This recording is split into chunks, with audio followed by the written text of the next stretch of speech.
Hey guys, and welcome to Petrol Pet, and welcome to the Porsche Cayman 718 GT4. Now, I actually got hold of this car from my good friends at Porsche GB in order to do a Highlands tour and North Coast 500, and there will be a couple of videos coming to the channel very soon. But I literally got back from that tour last night. I'm still a little bit shabby because in the last 5 days or so I've done very nearly 2,500 miles in this car, and it has been truly epic. Although the purpose of me getting this car was to do that tour and to create the videos on that tour, I couldn't really help myself but do a review of this car. I have driven a GT4 before, although it was the 981 version, and it was some, well, best part of 5 years ago. I'd only just started YouTube and I got invited to the Experience Centre at Silverstone, and I got 3 laps in one. I didn't get the opportunity to film it. And I have driven other Caymans, and I've driven recently the Spider variant of this with the 4-litre flat 6 and the manual gearbox. But there's so much to talk about this car. For me, what we're looking at here could well be one of the best driver-focused cars currently available. Now, the one thing I'm not going to apologise for is I haven't cleaned the car. I got back quite late last night after a 9-hour, 550-mile drive back. But it is absolutely covered in that amazing road trip grime and ming that just, the car just looks like it's had an amazing time, and believe me, it has. Now, so my outlying stats, I'm going to talk about the engine in a little while, but it's a 4-litre flat 6 coupled to a 6-speed manual gearbox. Engine power figures 420 Newton meters and 420 PS. Performance figures 0 to 60, 4.4 seconds, and a top speed of 189 miles an hour. Not that I got anywhere near that this week. It is a truly impressive car on paper. However, this car isn't about the numbers on paper. This car is how it makes you feel when you're driving. And I've done one of these retrospective reviews in the past, but yesterday morning I found myself on an epic Scottish B road in pretty damp conditions, but it was a perfect opportunity for me to talk through just what this car is like to drive. So let's see how I got on, shall we? So a very wet Scottish B road is a pretty good place to try out this car. When I picked up the car from Porsche, I was mildly concerned that it was wearing Michelin Pilot Sport Cup 2 tyres, which haven't got the best reputation for standing water and real wet weather conditions. However, during the week, the temperatures have been pretty high. It's about 14 degrees today, so we've been able to get temperature in them, and we haven't had a great deal of standing water. But the thing that's impressed me the most is the constant levels of grip. They've been really sure-footed, and even on a wet day like today, I've been able to push on. The next thing, I guess it's a bit cliche, apart from the fact how good is this road, that every reviewer talks about when they get behind the wheel of one of these, either the Cayman GT4 or the 718 Spider, is the length of the gearing. It's true, you can do, I don't know, best part of 80 miles an hour in second gear if you're taking it all the way up to the 8,000 RPM red line. And there's part of me kind of thinks that's a shame, because the best bit about this car is swapping cogs manually.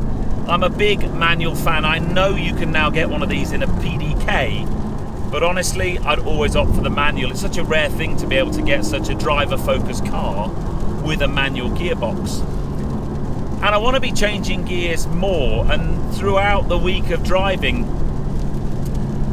I actually haven't found it as much as a problem as I thought, probably because we've had quite damp conditions, so you're not taking it up to the red line all the time. I found myself in that kind of 3rd, 4th gear, and actually the change down into 3rd gear is just so sweet, and that gearbox is just so notchy and so precise. It's a thing of beauty, it really is. So yes, I'd like the gears to be a bit shorter. Yes, I'd like the opportunity to change gears a little bit more. But all in all, it's not nearly as much of a distraction, if you like, from the driving experience. The auto blip function, I think I mentioned it when I had the 718 Spider, is inspired. It's brilliant. Yes, you can heel toe yourself if you like, but to be quite honest, the car does an auto blip way better than I can heel and tow. So the first things you do when you get in the car are you turn auto blip on and you turn the noisy exhaust button on. Happy days. I have to say, there aren't that many things as pleasurable as driving a road like this following a McLaren 600 LT in a Porsche Cayman GT4. This has been the view for most of the week, to be honest, and you need to tune in to the videos that will be dropping on the channel about my Highlands tour and NC500 trip. But in terms of driving the car, because that's what this review is about, it's such a precise car on these B roads. I haven't put the firmer suspension setting on at all. I've just kept it in the normal comfort suspension. It's not really comfort. Everything in this car is set to sport. There's no sport button. I love the fact that the steering wheel has no distractions, no clutter at all. You get in it, it's in sport, that's it, that's all you've got. All you can really choose is whether you want to firm the suspension up, make the exhaust a bit louder, or have the engine blip for you. Yes, you can turn traction control off and the electronic stability control systems off, but I've not done that at all this week because, well, as you can see from the weather conditions, it's a little bit damp. I don't really want to be pointing the wrong way. But what a road. What an absolutely beautiful road. It's a quick car. You can certainly gather speed, but you don't need to be going ridiculous speeds to enjoy it. It does, however, have an incredibly low splitter. The McLaren in front has a nose lift, which has been useful this week. I don't have one of those, but little bit of slip just at the top of the rev range there, but it doesn't really feel like it's going to bite you. It doesn't really feel like it's going to punish you for pushing on. There's so much traction even in these low grip conditions. But what a road. Pretty special, I think you'll agree. The spec of this car though, I love its simplicity. It's just blacked out. I think it looks incredible. But the interesting thing, you can, like any Porsche, really go to town on the spec list when you're ordering one of these. But let me just run you through this car because it actually has very few options on it. Now, the GT4 has a start price of £75,780 here in the UK. The only options this car has on it, the ones of note anyway, the black calipers, painting those was £580. Wheels in satin black, £387. The most expensive option this car has on it is the Xenon headlamps, and having driven back in the dark last night, that's definitely 918 quid well spent. It's got auto dimming mirrors, it's got parking cameras at the back, cruise control and ISOFIX. So no real big ticket items, nothing like the carbon ceramic brakes and so on. And that means that this car comes in just under £80,000, which for me is really, really good money.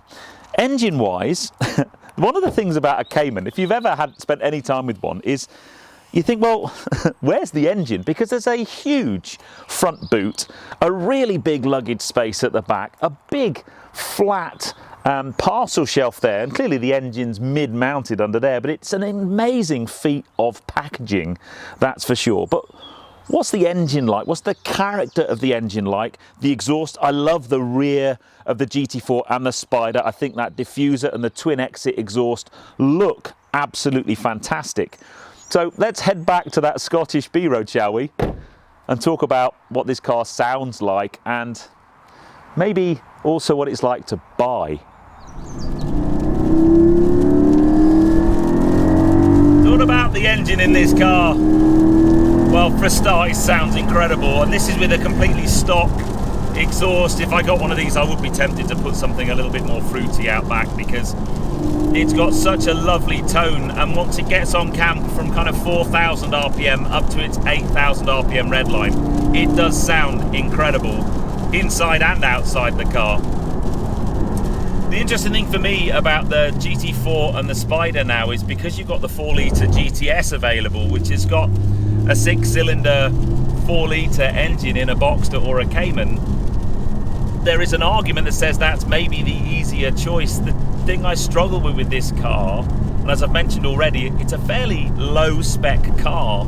It's just under £80,000, but you know, I couldn't go into a Porsche dealership and buy one because I'm not a special customer. I don't have a Porsche history, but I could go in and buy a 4-litre Cayman GTS, and that's a really interesting proposition. The thing I would instantly have to do though is put a wing on the back, because I think the back end of this car with that wing just looks fantastic. But yes, a great engine, a great package, but it's the other things that make this car special above and beyond the 4-litre GTS. I haven't driven that car, so I can't comment fully, but the suspension, the whole underpinnings of the car, the way it sits on the road, the steering feel, just make this car very special. But unfortunately, white camper vans on a road like this aren't very good.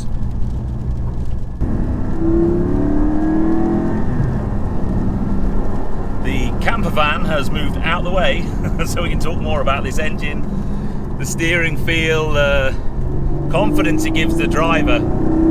This is a driver's car through and through. Everything I love about driving is personified in this car.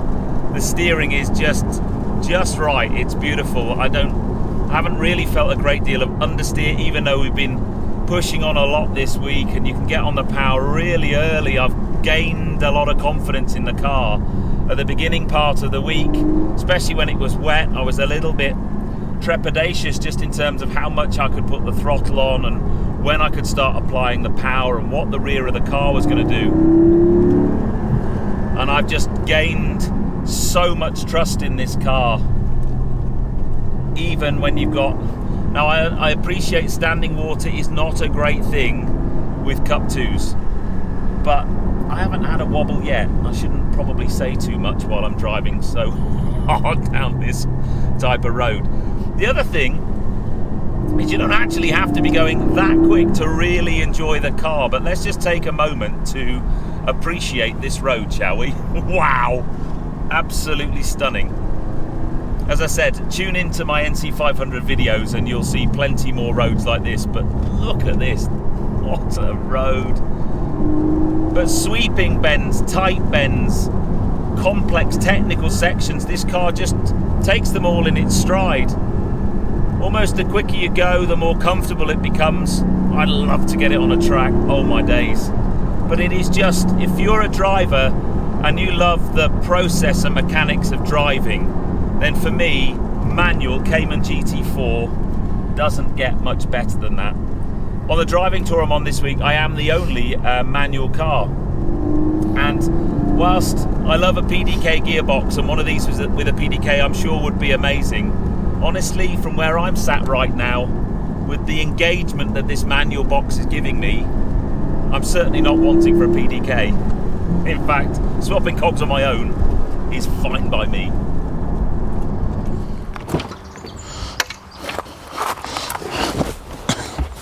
So yeah, there you go. If only I had a Porsche buying history. Interestingly, the other car that Porsche GB currently have on their press fleet is a red PDK GT4, and that's got the carbon ceramics and a lot more spec. And that's actually in the mid-90s, so you really can spend a lot of money on one of these. But honestly, truly, for me, this car, as plain as it is just so beautiful. You know, you can put leather on the dash, but you don't need that at all. The steering wheel and the driving position is spot on. I love the fact that the steering wheel there's no clutter on it whatsoever. It's very simple in here. It's all about focusing on me, the driver. The position you're in, this beautiful change on this 6-speed box is just delicious. Absolutely delicious. It's beautiful. But what's it like on a motorway on a longer journey? I think sometimes when you drive more hardcore sports cars. I mentioned in the bits of VT I've shown so far, there's no kind of comfort mode or normal mode. This is just set in sport all the time. You can firm up the dampers if you want to. So what's it like on a longer journey? Is it comfortable to do lots of miles? Well, again, I drove back from Scotland yesterday and had plenty of time to contemplate that. So let's jump into the car on a bit of motorway in southern Scotland, just about to hit the English border, and find out, shall we?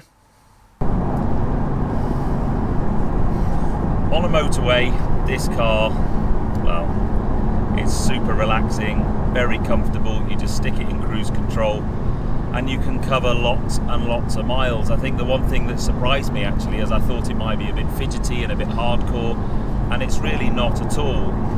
I know you don't buy one of these for fuel economy, but from a fuel economy point of view, it's ranged quite a lot in the 2,500 miles I've done. If you're sat on a motorway at kind of 70 miles an hour, it will quite happily return 30, 31, maybe even as much as 32 miles per gallon. And that gives you a range on a full tank of, I don't know, 400 miles plus. However, in the more spirited driving sections of this week, the fuel economy has been in the low 20s, so 22, 23. And I'm pretty sure if you were on a track and absolutely on it and it was dry, which it hasn't been for us this week, then you'd be in the teens. It does start to get thirsty when you push on, but I don't think that's actually too bad for a big 4 litre flat 6. But yeah, long journeys, the stowage capability of this car, the front boot is massive. There's loads of boot space at the back. There's the parcel shelf at the back I've mentioned already. The one thing that is missing for me is there's very few places in here to put bottles, cups. There's 2 of the amazing Porsche cup holders, but they're not actually that great, and therefore I really have missed. On a big road trip, I like to drink quite a lot of water, and I haven't been able to do that because there's nowhere to put the bottles. But that is first world problems in one of these things. But yeah, long journeys, super comfortable. You could quite happily munch continents in this car and get there feeling very relaxed. Oh God, does it sound good.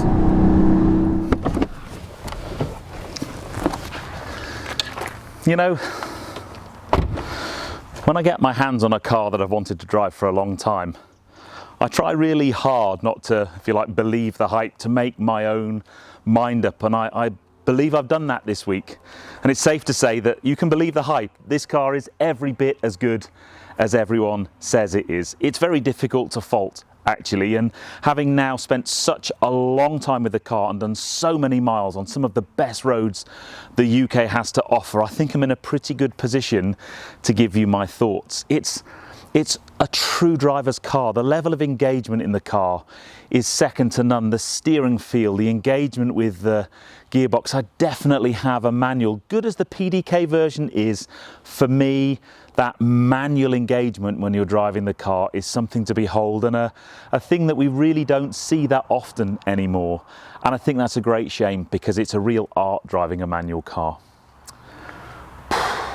I need to say a massive thank you to Porsche GB for letting me have the car and letting me do what I've done with it this week. There are videos coming to the channel, as I've mentioned, that will detail my Highlands tour. If you've not been up to Scotland, they have some of the best roads the UK has to offer. Truly, truly special. And I've had an amazing time, but sadly the car goes back tomorrow. My last thoughts are, I still find it frustrating and challenging that I love the car. I'm a Porsche fan, but I've never owned a Porsche before. And even though financially I could go and buy one of those, I couldn't go into a showroom and order one because I'm not a special customer. I've not got a history of buying Porsches, and I think that's a real shame. I kind of get it for very limited run cars, but that's not going to be a limited run car. It's just a GT car, and I think it's a shame, because I think honestly true car enthusiasts are missing out just because they haven't had a history of buying from a particular brand. And it's not just a Porsche thing. Yes, I could go and buy the 4-litre GTS, which I'm sure would be an amazing car, and I'd love to try and get hold of one. I will be talking to Porsche about that. But there's something special about a GT car. I know I could buy a used one. In fact, I've been on Auto Trader already and had a look. But I just think, I kind of understand it a little bit. It gives that exclusivity. It probably does some good things for residual values as well.